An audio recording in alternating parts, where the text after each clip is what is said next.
જય શ્રી કૃષ્ણ. જય શ્રી પુરુષોત્તમ ભગવાનની જય. પુરુષોત્તમ અધિક માસની પુણ્યધારા. અધ્યાય 18મો. સુદેવના પુત્રનું પુનર્જીવન. સુત પુરાણી કહે છે, હે મુનિવર્યો, ધ્રધન્વા રાજા પોતાના પૂર્વજન્મની હકીકત સાંભળીને આશ્ચર્ય પામીને વાલ્મીકી મુનિને પૂછવા લાગ્યા, હે મુનિવર્ય, એ હતભાગી સુદેવ બ્રાહ્મણના પુત્ર શુકદેવના અકાળ મૃત્યુ પછી શું થયું? તેની કથા મને કૃપા કરીને કહો. વાલ્મીકી ઋષિએ આગળ કહ્યું, હે ભૂપાળ, સુદેવ અને ગૌતમીના દિવસો દુઃખ, શોક તથા કલ્પાંતમાં વીતતા હતા. એવામાં ઓચિંતું ચોમાસું નહીં હોવા છતાં પણ વરસાદ તૂટી પડ્યો. સુદેવ ગૌતમી સૂનમૂન થઈ ગયા હતા. બંનેને કશું જ ભાન રહ્યું નહોતું. અન્ન જળ લીધા વિના જ એ આખો માસ પસાર થઈ ગયો. ભાગ્યવશાત એ માસ ભગવાનનો પ્રિય એવો પુરુષોત્તમ માસ અધિક માસ હતો. આમ અજાણતામાં બંનેનું અધિક માસનું વ્રત આપોઆપ થઈ ગયું. આથી અધિક માસના અધિષ્ઠાતા દેવ ભગવાન પુરુષોત્તમ તે બંને પર પ્રસન્ન થયા. આકાશમાં મેઘાડંબર વાદળાને ચીરીને બંનેને સાક્ષાત દર્શન આપ્યા. દુબળા બની ગયેલા પતિ પત્ની પરમાત્મા પુરુષોત્તમને 2 હાથ જોડીને વંદન કર્યા. શ્રી કૃષ્ણમ શરણમ મમ, શ્રી કૃષ્ણ શરણમ મમના મંત્રથી ભગવાનનું ધ્યાન કર્યું. આથી ભગવાને તેમને પ્રસન્ન થઈને કહ્યું, હે સુદેવ, ગૌતમી, તમે બંને હવે ચિંતા છોડો. તમારાથી અજાણતાથી ભગવાન પુરુષોત્તમનું વ્રત થઈ ગયું છે. તેથી એ વ્રતના પ્રભાવે તમારો મૃત પુત્ર તમને સજીવ થઈને પાછો મળશે. એટલું જ નહીં, પણ અજાણતામાં તમે કરેલા પુરુષોત્તમ માસના વ્રતના પ્રતાપે શુકદેવનું આયુષ્ય પણ 12,000 વર્ષનું થશે. વળી તમને એ ઉપરાંત બીજા સંતાનોનું સુખ પણ મળશે. માર્કંડેય ઋષિએ પૂર્વે રઘુરાજાને કહેલી દ્રષ્ટાંત કથા હવે હું તમને કહું છું, તે સાંભળો. પૂર્વકાળમાં ધનુશર્મા નામના એક ઉદાર મુનિ હતા. લોકોને સંતાનો મેળવવા માટે અને સંતાનના મૃત્યુ માટે ખૂબ સંતાપ કરતા જોઈને તેમનું હૃદય અત્યંત ખિન્ન થઈ ગયું. ધનુશર્માએ 12,000 વર્ષ પર્યંત ઉગ્ર તપ આદરીને પોતાની એક અમર પુત્ર મળે એવી ઈચ્છા વ્યક્ત કરી. દેવતાઓએ તેમના તપથી પ્રસન્ન થઈને તેમને વરદાન માંગવા કહ્યું. ત્યારે તેમણે અમર પુત્રની ઈચ્છા કરી. તેમણે કહ્યું, મને બુદ્ધિશાળી અને અમર પુત્ર આપો. તેના જવાબમાં દેવલોકોએ કહ્યું, હે મુનિદેવ, એવો પુત્ર તો અત્યાર સુધીમાં કોઈને ત્યાં પૃથ્વી પર હજી સુધી પેદા થયો નથી. અમરત્વ કોઈને પ્રાપ્ત થતું નથી, માટે તમે બીજું કંઈ માંગો. ત્યારે મુનિ ધનુશર્માએ કહ્યું, આ સામે જે પર્વત દેખાય છે તે જ્યાં સુધી અસ્તિત્વ ધરાવે ત્યાં સુધી મારો પુત્ર જીવંત રહે તેમ કરો. દેવો તથાસ્તુ કહીને ચાલ્યા ગયા. સમય જતાં ધનુશર્માની પત્નીએ એક દેવાંશી પુત્રને જન્મ આપ્યો. પછી પુત્ર 16 વર્ષની વયનો થયો ત્યારે મુનિએ પુત્રને કહ્યું, હે વત્સ, તું કદાપી કોઈ પણ ઋષિ મુનિઓનું અપમાન કરતો નહીં, કે જેથી કોઈ મુનિ તને શાપ ન દે. તારું આયુષ્ય અમુક ચોક્કસ મુદતનું જ છે, આટલું ધ્યાન રાખજે. પિતા ધનુશર્માએ પુત્રને આવી સ્પષ્ટ શિખામણ આપવા છતાં એ મૃત્યુથી લાપરવાહ બનેલા આ પુત્રે ઉદ્ધત અભિમાની બનીને બ્રાહ્મણોનું તથા ઋષિઓનું અપમાન કરવા માંડ્યું. એક દિવસ એવું બન્યું કે મહર્ષિ નામે અતિશય ક્રોધિત મુનિ મૂર્તિની પૂજા કરતા હતા. ત્યારે એ મદોન્મત્ત પુત્ર ત્યાં ગયો. તેણે પેલી મૂર્તિને શિફ્તથી ઊંચકી લઈને કૂવામાં ફેંકી દીધી. પછી તે નફટાઈથી ખડખડાટ હસતો હતો. ત્યારે તેના આવા દુષ્કૃત્યથી ક્રોધે ભરાઈને ઋષિએ તેને શાપ આપ્યો, હે દુષ્ટ, તારું તત્ક્ષણ મૃત્યુ થાવ. છતાં એને કંઈ થયું નહીં. ત્યારે મહર્ષિ મુનિ આશ્ચર્ય પામ્યા. તેમણે સમાધિ લગાવી જાણ્યું કે એ સરળતાથી મરે તેમ નથી. તેનું અમુક આયુષ્ય દેવોએ નક્કી કરેલું હોવાનું જાણીને મુનિએ જોરદાર નિશાસો નાખ્યો. એ નિશાસામાંથી હજારો મહર્ષિઓ પાડાઓ ઉત્પન્ન થયા. તેમણે એ પ્રચંડ પર્વતના ચૂરેચૂરા કરી નાખ્યા. જોતજોતામાં પર્વતના કરોડો ટુકડા થઈ ગયા. ધનુશર્મા મુનિનો એ મદાંધ પુત્ર તત્ક્ષણ મૃત્યુ પામ્યો. પુત્રના શોકથી પાગલ થયેલા પિતાને જીવતા ચિંતામાં પ્રવેશીને પોતાનું જીવન સમાપ્ત કર્યું. ભગવાને સુદેવને ઉપદેશ આપતા કહ્યું, આ કથા પરથી તારે બોધ લેવો જોઈએ કે કંઈ પણ હઠ કરીને પ્રાપ્ત કરવાથી તેનું પરિણામ સારું આવતું નથી. તારો મૃત પુત્ર સજીવન થશે અને હજારો વર્ષનું આયુષ્ય ભોગવશે. તું બ્રહ્મલોકમાં જશે. પછી પૃથ્વી પર જન્મ લઈને હજારો વર્ષો પર્યંત ઐશ્વર્ય અને સમૃદ્ધિવાન રાજ્ય ભોગવશે. તું ચક્રવર્તી રાજા થશે. તારું નામ ધ્રધનવા પડશે. તારી પત્ની ગૌતમી ગુણ સુંદરીને નામે તારી પટરાણી થશે. વળી તને 4 પુત્રો તથા 1 પુત્રી થશે. પછી સુખોપભોગમાં મદમસ્ત થઈને તું શ્રી વિષ્ણુ ભગવાનને વિસરી જશે.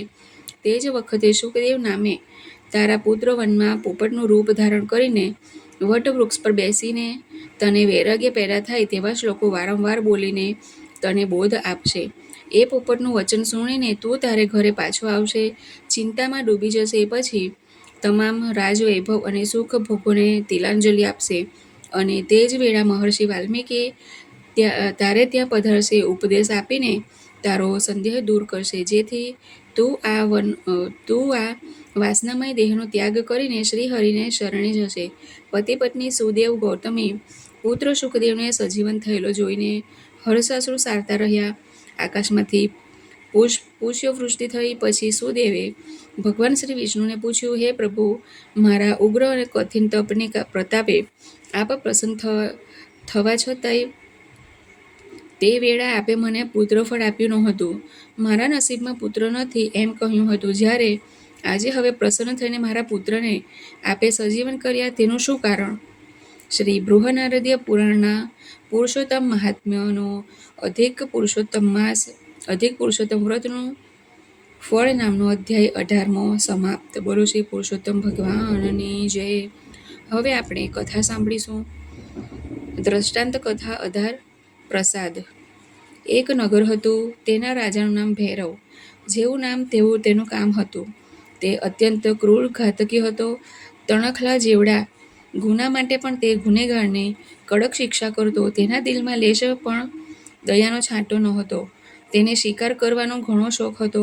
હિંસક પશુઓનો શિકાર કરતો, પણ તે સાથે નિર્દોષ પશુઓનો પણ શિકાર કરતો. તેણે પોતાના જીવનમાં કોઈ ધર્મ કાર્ય કર્યું નહોતું.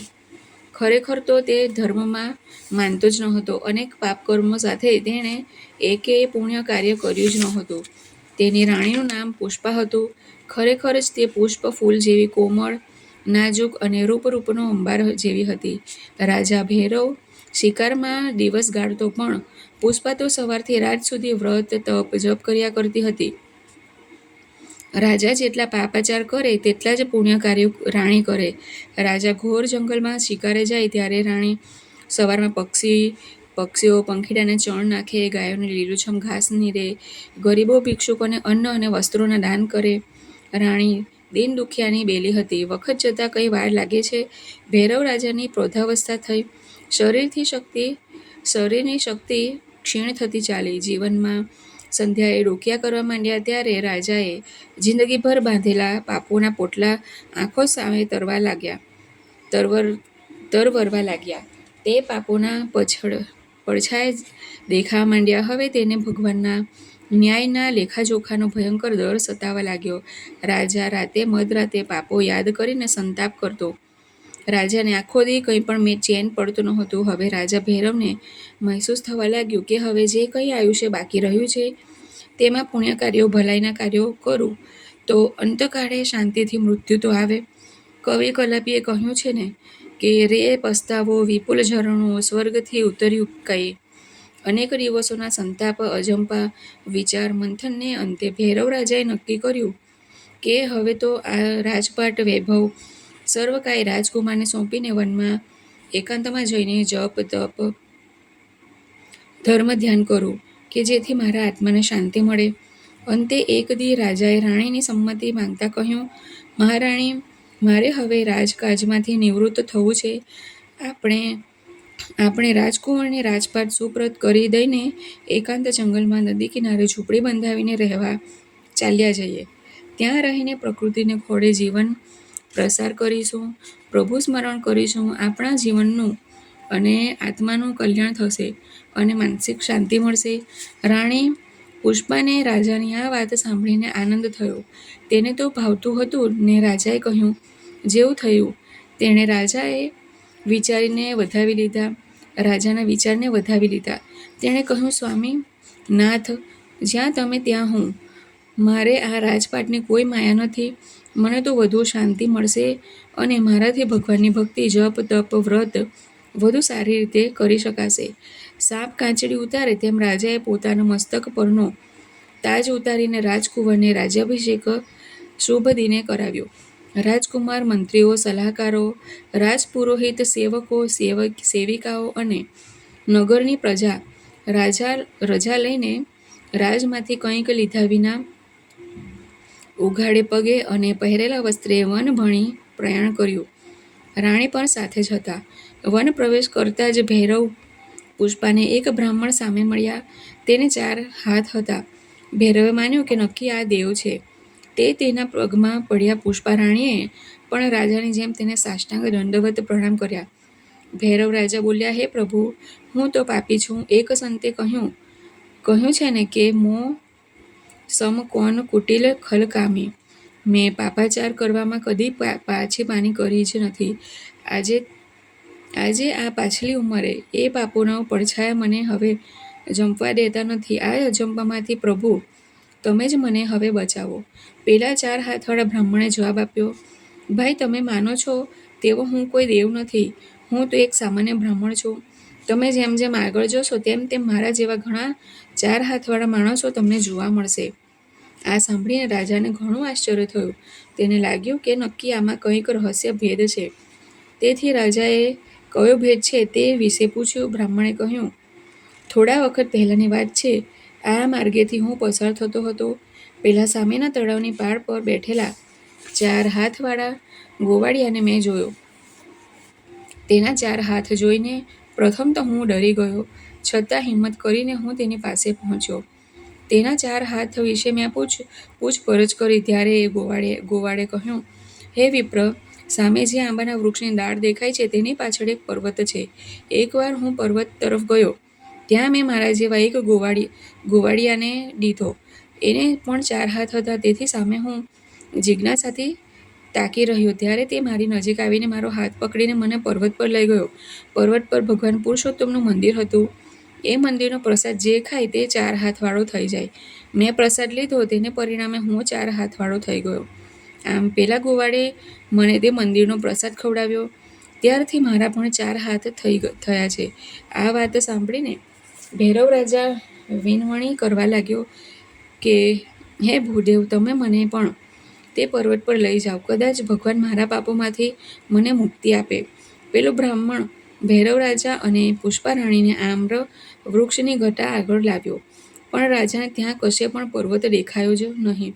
પર્વત નહીં દેખાતા રાજા ખૂબ નિરાશ થઈ ગયો. ત્યારે બ્રાહ્મણે કહ્યું, હે ભૂપાળ, ફક્ત પુણ્યશાળીને જ એ પર્વતના દર્શન થાય છે. તમે આખી જિંદગીમાં એકાદ પણ પુણ્ય કર્યું હોય તો તમને એ પર્વત જરૂર દેખાતે. બ્રાહ્મણના શબ્દો સાંભળીને રાજા ભૈરવ અતિ નિરાશ થઈ ગયો. બોલ્યો, હે ભૂદેવ, તમારી વાત સાચી છે. આખી જિંદગી મેં નરિયા પાપ જ કર્યા છે. આ પુણ્યના અવસરે મારા એ પાપો બળી જાય એવો કોઈ રસ્તો હોય તો મને બતાવો. તમે કહેશો તેમ કરવા હું તૈયાર છું. ભૈરવ રાજાને ખૂબ પસ્તાવા કરતા જોઈને પેલા બ્રાહ્મણે કહ્યું, હે રાજન, તમે ઘણા નસીબદાર છો. અત્યારે ભગવાન પુરુષોત્તમનો અધિક માસ આવે છે. અધિક પૂરો થવાને હવે માત્ર 10 જ દિવસ બાકી રહ્યા છે. જો અહીં 4-5 જણ બેસીને ઉપવાસ કરીને પુરુષોત્તમ ભગવાનના ગુણગાન ગવડાવીશ પછી તો મને પર્વત દેખાશે ને. ત્યારે બ્રાહ્મણે હસતા હસતા કહ્યું, હે રાજન, આમ કંઈ પુણ્ય ન થાય. જો પર્વતના દર્શન કરવા હોય તો પોતે જ ઉપવાસ કરવા પડશે. તમે જ ઉપવાસ કરો તેનું ફળ તમને મળશે. દુઃખ વેઠ્યા વિના પ્રભુના દર્શન સી રીતે થાય? પણ હે બ્રાહ્મણ, તમે તો 4-5ની વાત કરો છો. બીજા 4ને હું ક્યાંથી લાવીશ? બ્રાહ્મણે જવાબ આપ્યો, હે રાજન, તમે તમારા નગરમાં જાઓ અને તમારા પ્રધાન તથા નગર શેઠને તેડી લાવો. 3જા તમે, 4થા મહારાણી અને 5મો હું. આમ આપણે 5એ બેસીને ઉપવાસ કરીશું. ભગવાન પુરુષોત્તમનું સંકીર્તન કરશું. તેના પુણ્ય પ્રતાપે આપણને સૌને એ પર્વતના દર્શન થશે. પુરુષોત્તમ ભગવાનના મંદિરમાં દિવ્ય પ્રસાદનો લાભ તમને બધાને મળશે. ભૈરવ રાજા તો તે જ સ્થળે મહારાણી પુષ્પાને લઈને તરત જ નગરમાં જઈને પ્રધાનને તથા નગરશેઠને તેડી લાવ્યા. 5 જણા સ્નાન કરીને ઉપવાસમાં બેઠા. 5માંથી કોઈ એક પણ ફળ ફૂલ લેતા નથી, પણ માત્ર જળ પર જ રહે છે. 5 જણા ભગવાન પુરુષોત્તમના ગુણગાન રાત દિવસ ગાતા. આમ કરતાં કરતાં 1 અઠવાડિયું પૂરું થયું. તે પછીના દિવસે તેમને પર્વતના દર્શન થતાં જ ભૈરવની આંખમાંથી હર્ષાશ્રુના અશ્રુ વહેવા લાગ્યા. એ પાંચેયના હરખનો પાર નથી. અઠવાડિયાના ઉપવાસને કારણે તે બધા લથડતે પગલે પર્વત ચડ્યા. પર્વતના શિખર પર સ્વયં ભગવાન પુરુષોત્તમના ચરણોમાં પડ્યા. ભગવાને 5યને પ્રસાદ ખવડાવ્યો. એ પ્રસાદ ખાતા જ બધા જ ચતુર્ભુજ થઈ ગયા. સૌ એકે અવાજે બોલ્યા, હે પુરુષોત્તમ ભગવાન, અમારે ચતુર્ભુજ થવું નથી. અમને તમે વૈકુંઠ ધામમાં સ્થાન આપો પ્રભુ. તથાસ્તુ ભગવાન બોલ્યા. એટલામાં જ ભગવાનનું વિમાન ત્યાં આવ્યું અને 5 જણાને લઈને વૈકુંઠમાં જતું રહ્યું. બોલો શ્રી પુરુષોત્તમ ભગવાનની જય.